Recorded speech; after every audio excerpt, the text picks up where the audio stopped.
धातुएं, धातुएं क्या बोलते हैं? मेटल्स।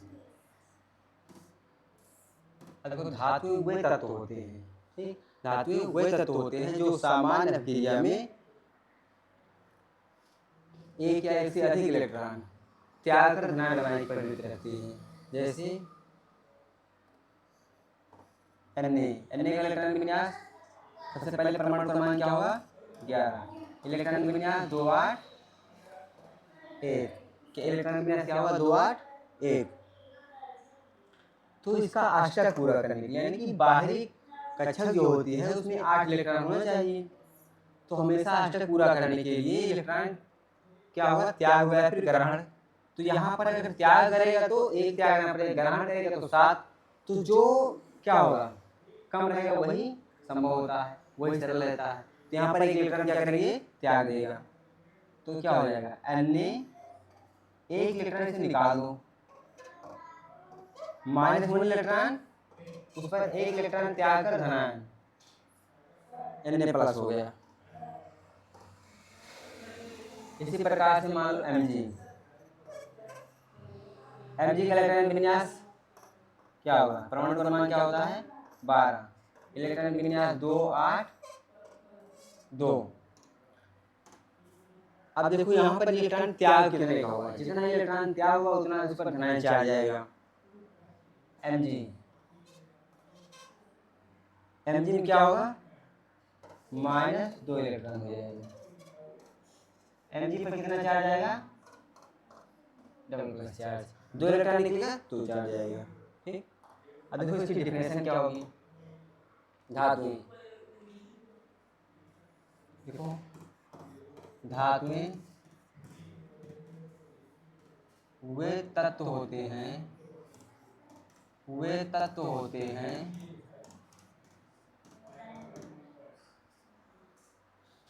जो सामान्य अभिक्रियाओं में या सामान्य अवस्था में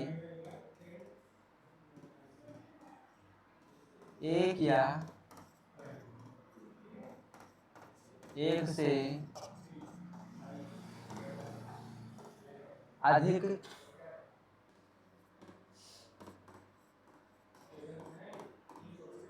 इलेक्ट्रॉन त्याग कर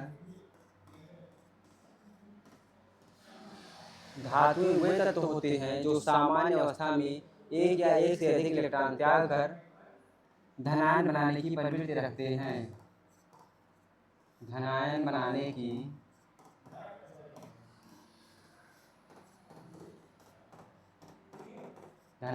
की प्रवृत्ति रखते हैं।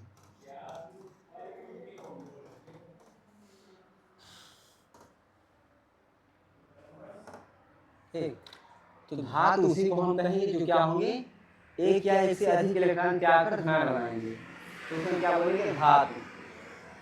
जैसे Na कितना परमाणु क्रमांक है? Atomic number 11, 2 8 1।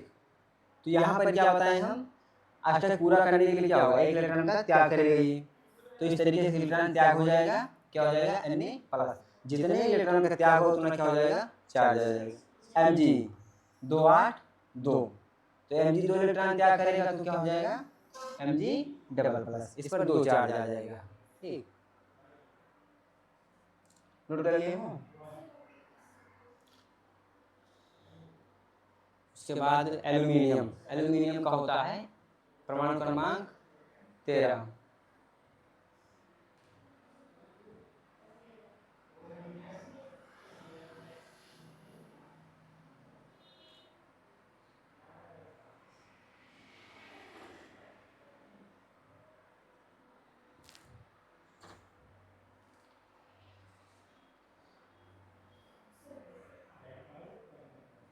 देखो एल्यूमिनियम कितना परमाणु क्रमांक? 13, 2 8 3। अब अगर मान लें इसको अपने त्याग करना है, अगर त्याग करेगा या ग्रहण करेगा क्या होगा? अस्थायी अवस्था में इसको अपने अस्थायी में अवस्था में आने के लिए त्याग हुआ ग्रहण। तो यहाँ पर बाहरी कक्षक में कितने इलेक्ट्रॉन हैं? 3। तो 3 इलेक्ट्रॉन का त्याग करेगा तो 3 त्याग करना पड़ेगा, ग्रहण करेगा तो 5। तो इस आसान क्या होगा? 3 त्याग करना, तो त्याग कर देगा। एल्यूमिनियम -3 इलेक्ट्रॉन, ऐसे 3 इलेक्ट्रॉन त्याग कर देगा तो एल्यूमिनियम पर 3 + 4 लग जाएगा। ठीक है, तो ये सभी क्या हो जाएंगे? धातु। ठीक, तो हम इस प्रकार से कह सकते हैं धातुएं। अब देखो धातुएं कौन कौन सी होंगी?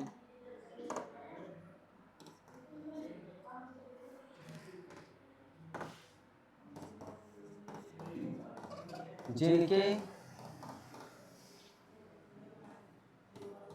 बाहरी कक्षक में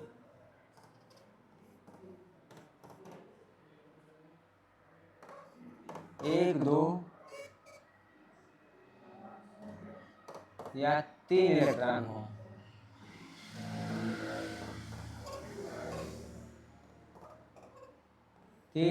हो। जिनके बाहरी कक्षक में 1, 2 या 3 इलेक्ट्रॉन हो, धातुएं होती हैं।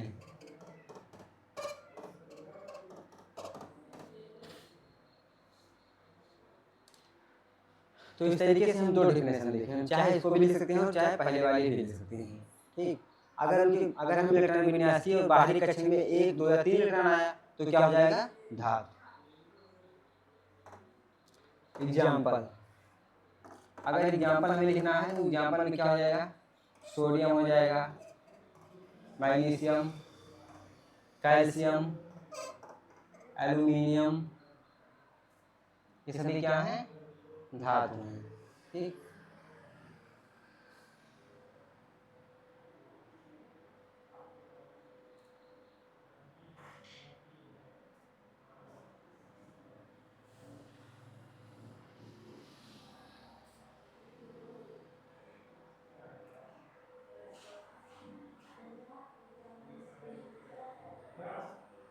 चलो देखो धातुओं के भौतिक गुण।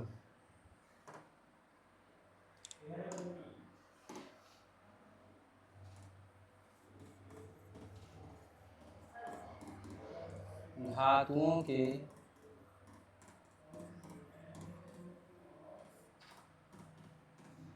भौतिक गुण। अब भौतिक गुण में हम क्या देखते हैं? उसका रंग, रूप, आकार, चमक। ठीक, भौतिक गुण में ये सब लिखेंगे हम।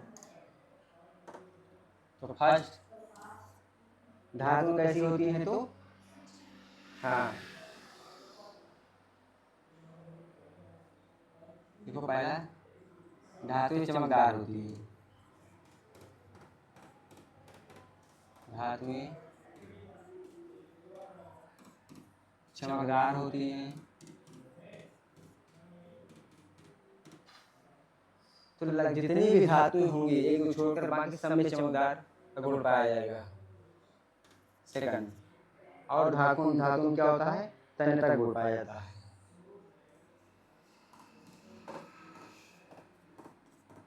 धातुओं में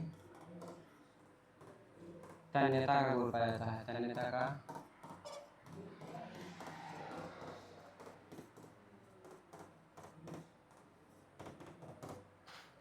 धातुओं में तन्यता का गुण पाया जाता है। अब तन्यता का मतलब होता है कि किसी भी धातु को जब हम तार के रूप में खींचकर बढ़ा सकते हैं उसको बोलते हैं तन्यता का गुण। और आघात वर्धनीयता। आघात वर्धनीयता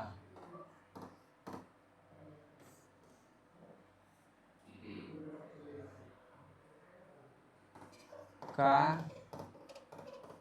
गुण पाया जाता है।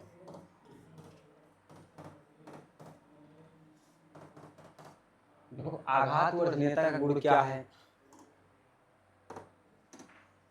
आघात वर्धनीयता, आघात मतलब चोट देने की, यानी कि हथौड़े से पीट करके जब हम क्या करते हैं उसको बढ़ा देते हैं, फैला देते हैं चादर के रूप में, उसको बोलते हैं आघात हो जाता है। यानी कि किसी भी किसको धातु को चोट दे करके चादर के रूप में फैलाना, जब हम फैलाते हैं उसको बोलते हैं आघात हो जाना। आघात मतलब चोट।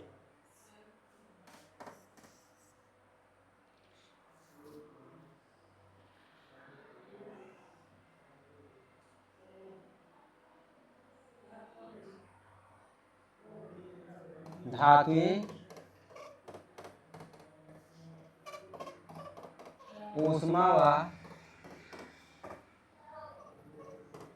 विद्युत की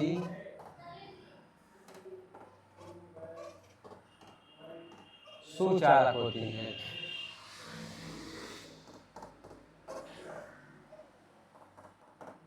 सुचालक होती हैं। धातुएं ऊष्मा व विद्युत की सुचालक होती हैं। मतलब जो धातु होती हैं उनसे क्या होता है ऊष्मा, यानी कि अगर उसको हम गर्म करें तो एक छोर से दूसरे छोर ऊष्मा पहुंच जाएगी, और विद्युत धारा अगर भेजें तो एक छोर से दूसरे छोर चली जाएगी। यानी कि उससे धातुओं से ऊष्मा और विद्युत धारा का परिवहन होता है। विद्युत धारा क्या होती है जाती है। ठीक।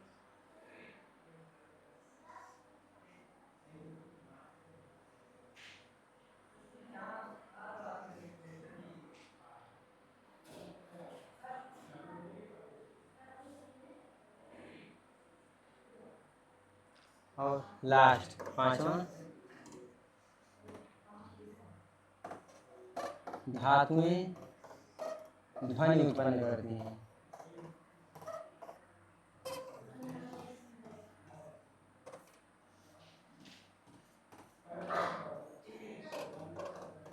धातुएं ध्वनि उत्पन्न करती हैं।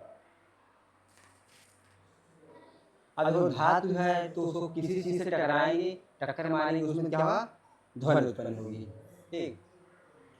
तो ये रहा भौतिक गुण। भौतिक गुण तो खास पूछा नहीं जाएगा, हम जो आगे पढ़ेंगे इससे रासायनिक गुण तो वही ज़्यादा पूछा जाता है। तो भौतिक गुण में हम क्या पढ़ें, धातुएं चमकदार होती हैं। यानी कि एक दो धातु अगर हम छोड़ देंगे तो बाकी सब में चमकदार गुण होगा। धातुओं में तन्यता का गुण, यानी कि तार के रूप में उसको हम खींच कर बढ़ा सकते हैं। आघात और जनिता, पीट करके चादर के रूप में बढ़ा फैला सकते हैं। धातुएं ऊष्मा और विद्युत की सुचालक होती हैं। उससे क्या होगा विद्युत धारा और ऊष्मा दोनों क्या होगा आसानी से चली जाती है, गमन करती है। धातुएं ध्वनि उत्पन्न करती हैं। जब किसी चीज से धातु को टक्कर मारेंगे टकराएंगे क्या होगा ध्वनि उत्पन्न होगी।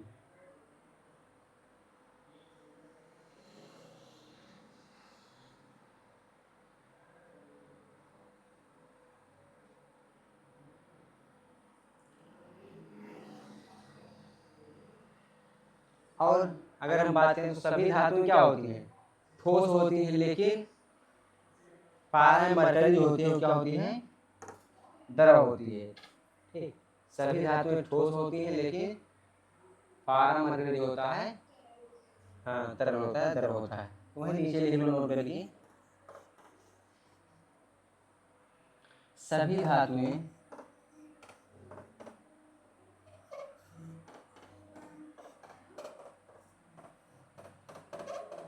ठोस होती हैं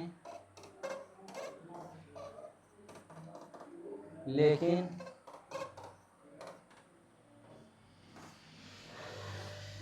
पारा ब्रैकेट में Hg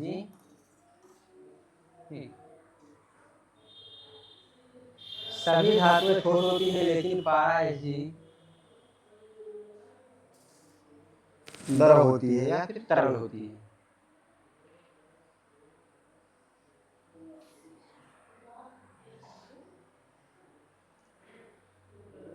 अब उसके बाद इतना समझ में आया। अब हेडिंग लिखो अधातु। चलो रासायनिक गुण लिख लो, लिखो धातुओं के रासायनिक गुण।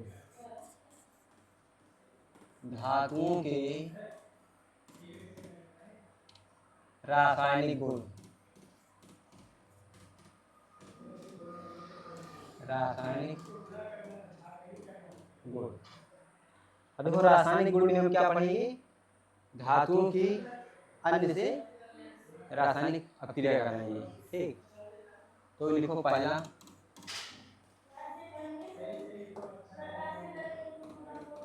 धातुओं की अम्ल के साथ अभिक्रिया।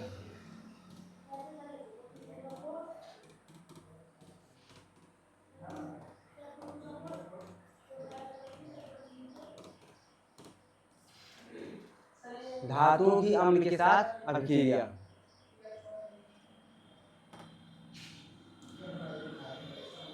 अब पहले अभी थोड़ा समझ लेंगे फिर लिखना।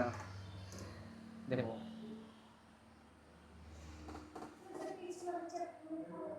हाँ वही रहेगा, धात प्लस अम्ल, तो क्या बनेगा?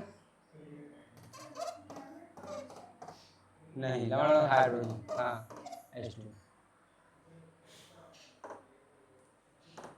फॉर एग्जाम्पल, धात में कोई धात Na, अम्ल में HCl, लवण क्या बन जाएगा?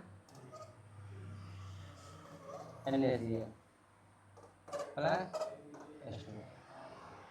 अब देखो इसको बैलेंस करेंगे हम, Na plus HCl, NaCl plus H2। अब वहाँ पर हाइड्रोजन क्या है? 2 है, तो यहाँ पर 2 से मल्टीप्लाई कर दो। 2 हाइड्रोजन 2 क्लोरीन, अब 2 क्लोरीन हो गया तो यहाँ पर 2 से मल्टीप्लाई करेंगे 2 क्लोरीन, लेकिन 2 Na हो गया तो 2 से मल्टीप्लाई करेंगे। अब ये क्या हो गया? बैलेंस। ठीक, अब धातुओं की अम्ल के साथ अभिक्रिया, तो हम लिखेंगे धातुओं की अम्ल के साथ अभिक्रिया कराने पर लवण तथा हाइड्रोजन गैस बनती है। बस इतना आपको लिखना होगा, उसके बाद ये रिएक्शन लिखना रहेगा। इसको लिख कर ले आएगा आप। ठीक, धातुओं के अम्ल के साथ अभिक्रिया।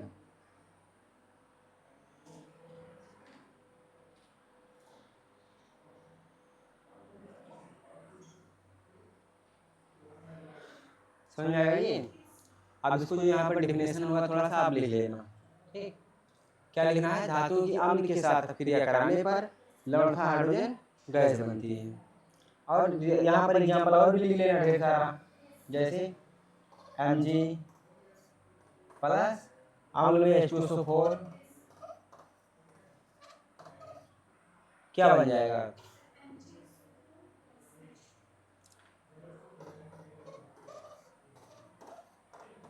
देखो SO4 डबल चार्ज होता है, Mg पर double charge, MgSO4 plus H2। अब देखो इसको बैलेंस करना है तो हाइड्रोजन 2 है, यहाँ भी हाइड्रोजन 2 है, H2SO4 यहाँ पर रहेगा। देखो SO4 सिंगल है, यहाँ भी S सिंगल है, O4 Mg क्या है? ये बैलेंस है। इसी प्रकार से हम और भी लिख सकते हैं, जैसे कैल्शियम हो गया, उसके साथ HNO3 के साथ, फिर जितने भी धातु हैं सबके साथ। अब दूसरा देखो, धातुओं की ऑक्सीजन के साथ अभिक्रिया। धातुओं की O2 के साथ अभिक्रिया, reaction of O2 with metals. धातुओं की O2 के साथ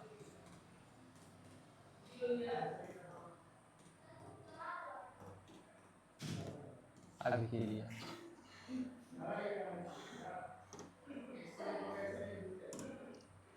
धातुओं की O2 के साथ अभिक्रिया। अब देखो कोई भी हम सबसे पहले लिखेंगे धातु Na प्लस O2।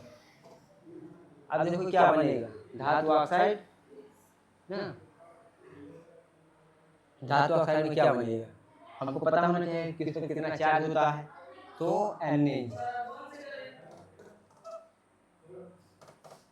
इसका चार्ज पे लग जाएगा, यहाँ 2 है यहाँ 2 लग जाएगा, Na2 और O, Na2O। Na2O क्या है? Sodium oxide. क्या है? Sodium oxide. तो क्या क्या बना हुआ? जैसे इसमें हमें लिखना होगा, क्या लिखेंगे इसका हम रिएक्शन डिफिनेशन? धातुओं की O2 के साथ अभिक्रिया, धातुओं की ऑक्सीजन के साथ अभिक्रिया कराने पर धातु ऑक्साइड बनते हैं। ठीक, धातुओं के ऑक्साइड क्या होते हैं? धातुओं के ऑक्साइड क्षारीय होते हैं। ये लिखना होगा। लिखेंगे हम धातु प्लस O2 इज गिव्स, क्या हो जाएगा? धातु ऑक्साइड।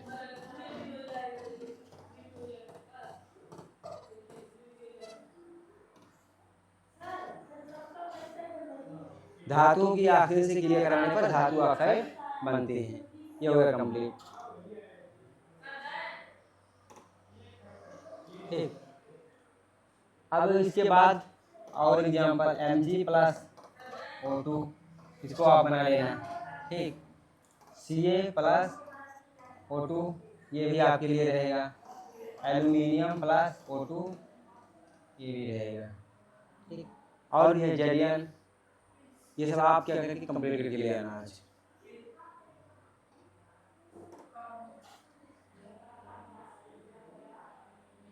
इतना समझ में आएगा? ठीक है, आप देख लो। एक और वर्ड बता दे रहे हैं आपको हम, तीसरा लिखो, धातुओं की जल के साथ क्रिया। धातुओं की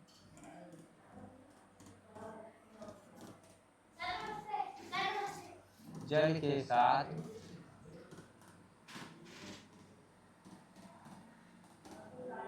अभिक्रिया।